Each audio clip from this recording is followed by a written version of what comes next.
Om Shri Sai Nathaya Namaha. Shri Sai Satcharitra Chapter 5. Baba's return with Chand Patil's marriage party, welcomed and addressed as Sai. Contact with other saints, his attire and daily routine, the story of the Padakas, wrestling bout with Mohiddin and change in life, turning water into oil, the pseudo-guru Jawahar Ali. Return with Chand Patil's marriage party. As hinted in the last chapter, I shall now describe first how Sai Baba returned to Shirdi after his disappearance. There lived in the Aurangabad district, Nizam state, in a village called Dhoop, a well-to-do Mohammedan gentleman by name Chand Patil. While he was making a trip to Aurangabad, he lost his mare. For 2 long months, he made a diligent search, but could get no trace of the lost mare. After being disappointed, he returned from Aurangabad with a saddle on his back. After traveling 4 kos and a half, he came on the way to a mango tree, at the foot of which sat a fakir, queer fellow. He had a cap on his head, wore kafni, long robe, and had a satka, short stick, under his arm. And he was preparing to smoke a chilim, pipe. On seeing Chand Patil pass by, he called out to him and asked him to have a smoke and to rest a little. The queer fellow or fakir asked him about the saddle. Chand Patil replied that it was of his mare, which was lost some time back. The fakir asked him to make a search in the Nala close by. He went, and the wonder of wonders, he found the mare there. He thought that this fakir was not an ordinary man, but an awliya, a great saint. He returned to the fakir with the mare. The chilim was ready for being smoked, but 2 things were wanting. 1, fire to light the pipe, and 2, water to wet the chapi, piece of cloth through which smoke is drawn up. The fakir took his prong and thrust it forcibly into the ground, and out came a live ember, which he put on the pipe. Then he dashed the satka on the ground, from where water began to ooze. The chapi was wetted with that water, then wrung out and wrapped round the pipe. Thus everything being complete, the fakir smoked the chilim and then gave it also to Chand Patil. On seeing all this, Chand Patil was wonderstruck. He requested the fakir to come to his home and accept his hospitality. Next day he went to Patil's house and stayed there for some time. Patil was a village officer of Dhoop. His wife's brother's son was to be married and the bride was from Shirdi. So Patil made preparations to start for Shirdi for the marriage. The fakir also accompanied the marriage party. The marriage went off without any hitch. The party returned to Dhoop, except the fakir who stayed back in Shirdi and remained there forever.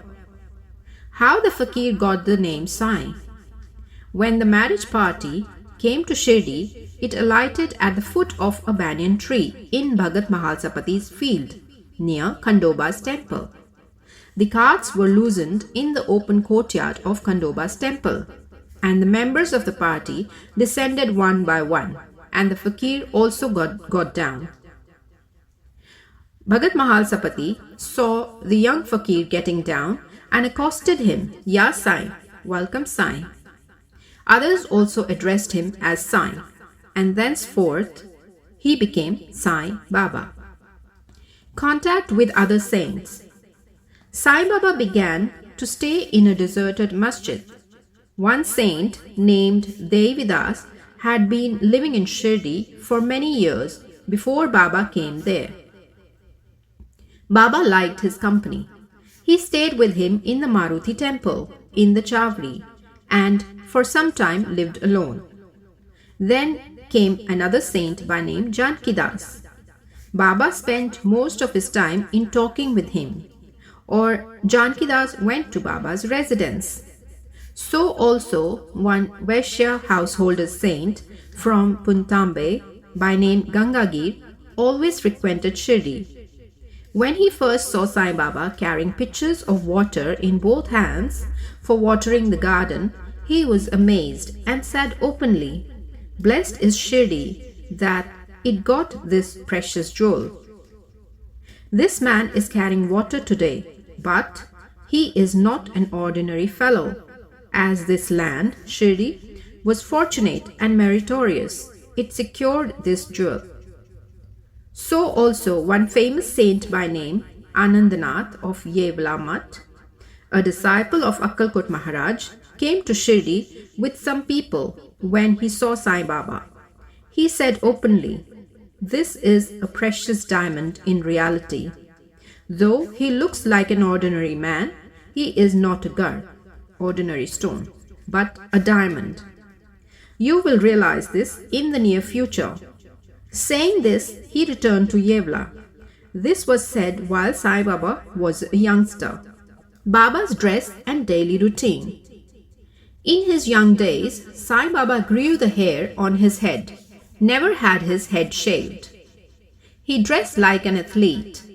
When he went to Rahata, 3 miles from Shirdi, he brought with him small plants of marigold, jay and jui.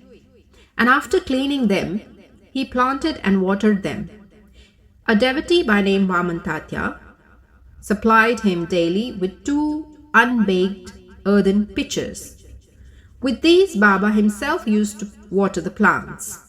He drew water from the well and carried the pitchers on his shoulders. In the evening, the pitchers were kept at the foot of the neem tree.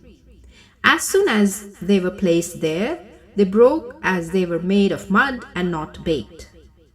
Next day, Tatya supplied 2 fresh pitchers. This course went on for 3 years, and with Sai Baba's toil and effort, there grew a garden. On this site, at present, stands the big mansion, Samadhi Mandir of Baba, which is now frequented by so many devotees. The story of Padukas, footprints under the neem tree. A devotee of Akkalkot Maharaj, by name Bhai Krishnaji Alibagkar, worshipped the photo of Akkalkot Maharaj. He once thought of going to Akkalkot, Solapur district, take the darshan of the Padukas, footprints of the Maharaj, and offer his sincere prayer there. But before he could go there, he got a vision in his dream. Akkalkot Maharaj appeared in the vision and said to him, "Now Shirdi is my resting place. Go there and offer your worship." So Bhai changed his plan and came to Shirdi, worshipped Baba, stayed there for 6 months and was happy. As a reminiscence of this vision, etc., he prepared the Padukas and installed them on an auspicious day of Shravan, Shaka 1834, that is 1912 AD, under the neem tree with due ceremonies and formalities, conducted by Dada Kelkar and Upasani.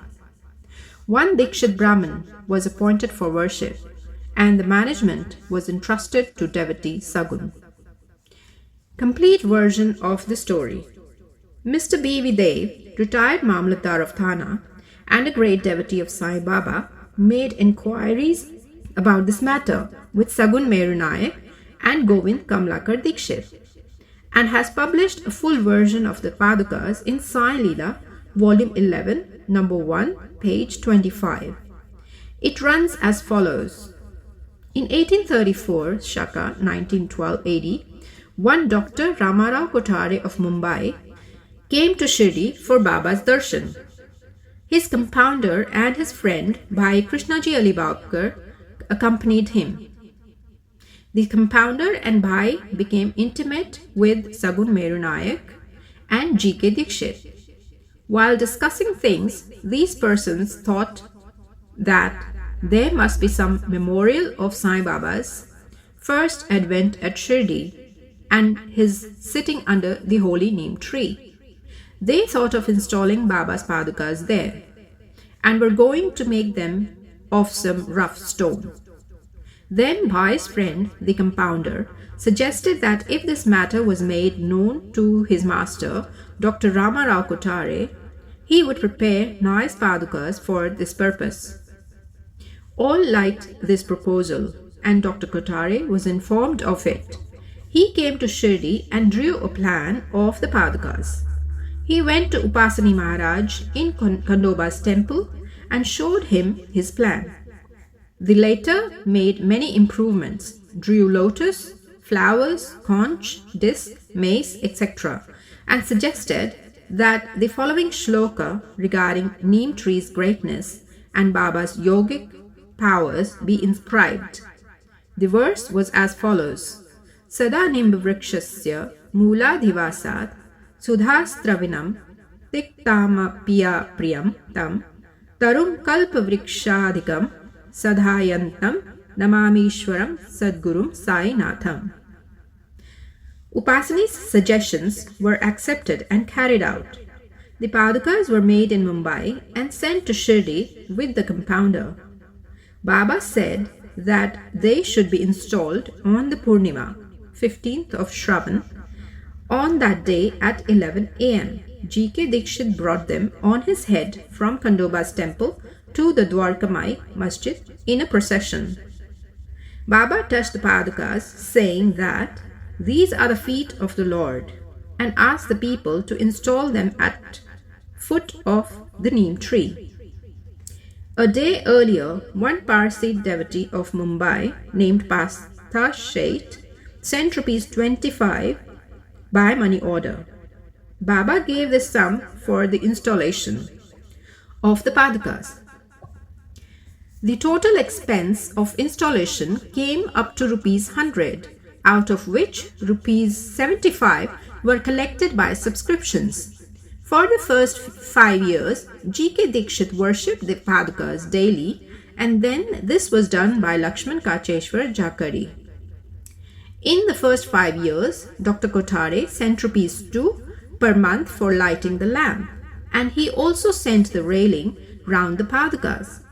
The expense of bringing the railing from the station to Shirdi, presently rupees 7 and 50 paisa, and roofing was paid by Sagun Meru Nayak. Now Jakari Nana Pujari does the worship, and Sagun Meru Nayak offers the Naivedya and lights the evening lamps. Bhai Krishnaji was originally a devotee of Akkalkot Maharaj. He had come to Shirdi at the installation of the padukas in Shaka 1834 on his way to Akkalkot. He wanted to go to Akkalkot after taking the darshan of Baba. He asked Baba's permission for this. Baba said, "Oh, what is there in Akkalkot? Why do you go there? The Maharaj of that place is here, myself." Hearing this, Bhai did not go to Akkalkot. He came to Shirdi off and on after the installation of the padukas. Mr. B.V. Dev concluded that Hemadpant did not know these details. Had he known them, he would not have failed to depict them in his Satcharitra. Wrestling bout with Mohiddin Tamboli and change in lifestyle. To return to other stories of Baba, there was a wrestler in Shirdi by name Mohiddin Tamboli. Baba and he did not agree on some points, and both had a fight. In this, Baba was defeated. Thenceforth, Baba changed his dress and mode of living. He donned kafni, wore a langot waistband, and covered his head with a piece of cloth. He took a piece of sackcloth for his bed, and was content with wearing torn and worn-out rags.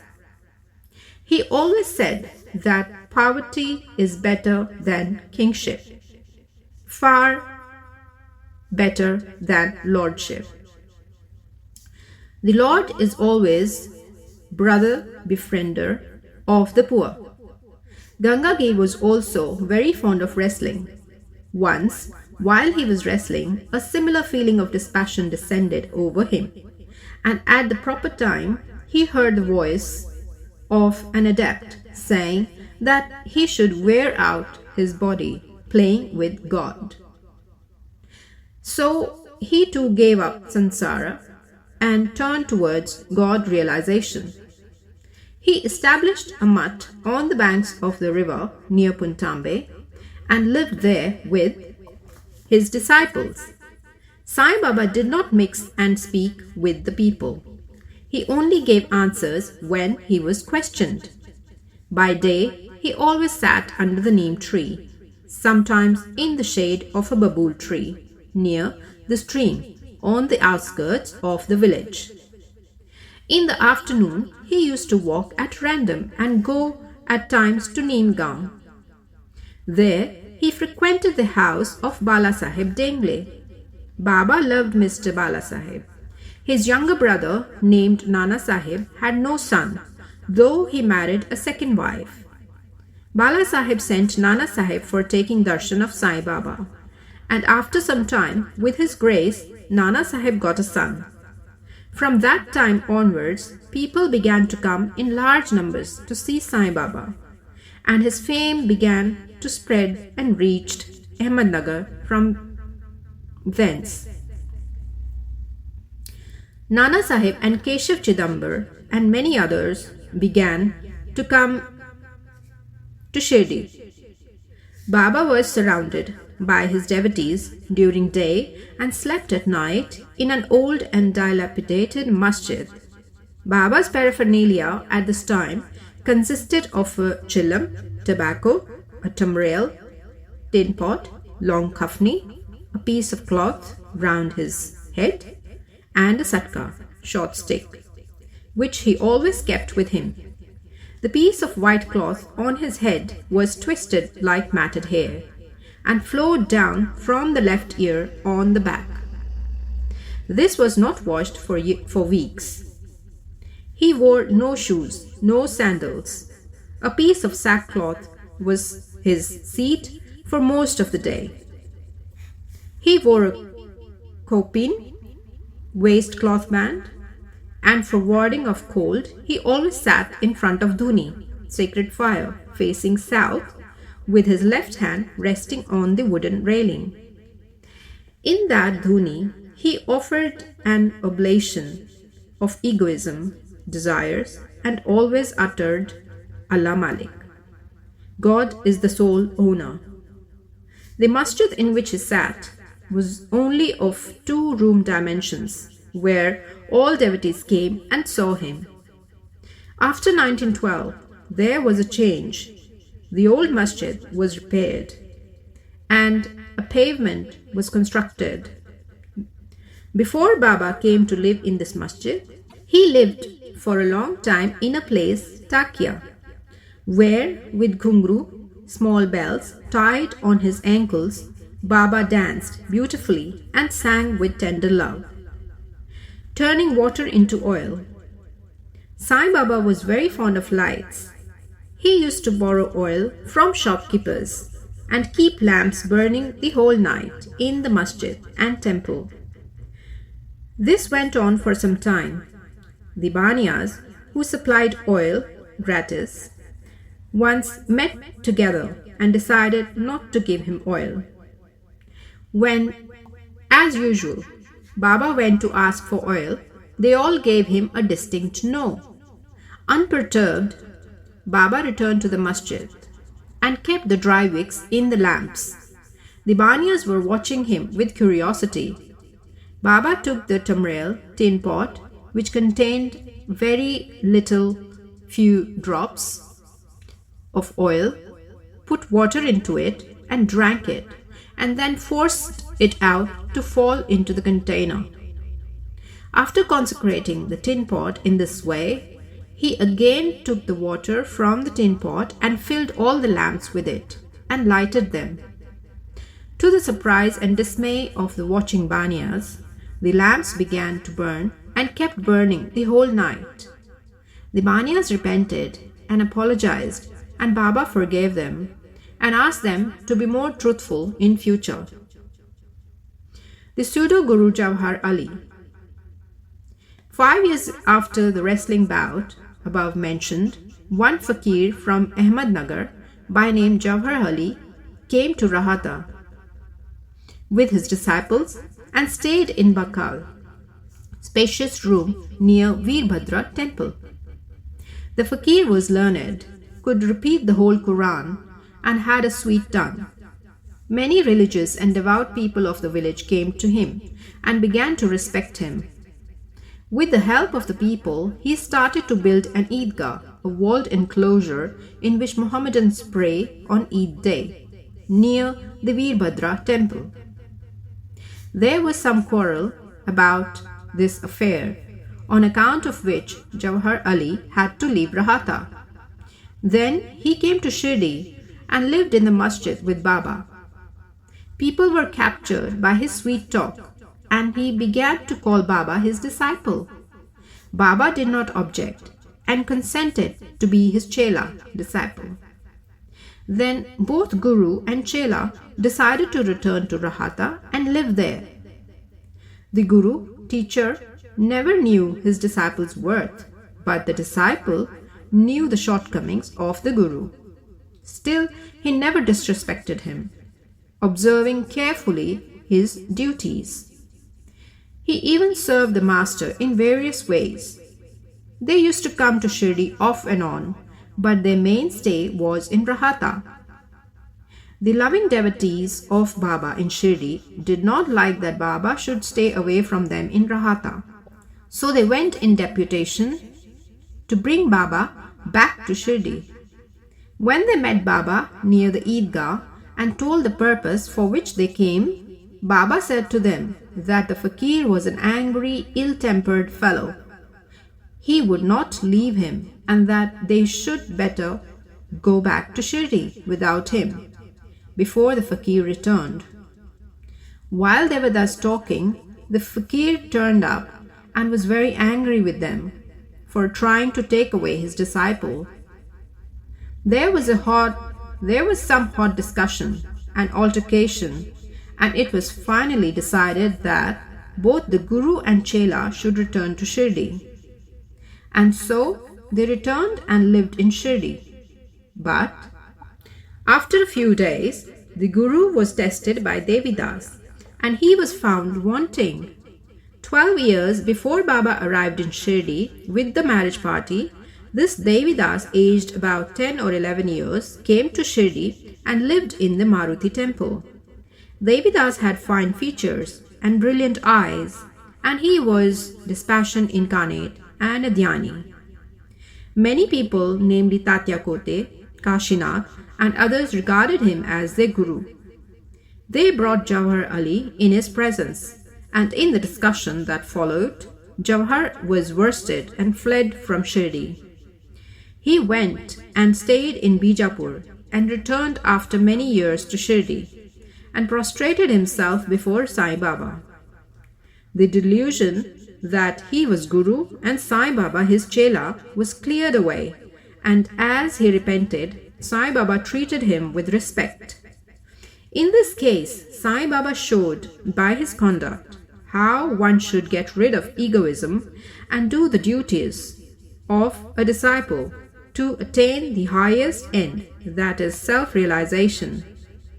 This story is told here according to the version given by Mahalsapati, a great devotee of Baba.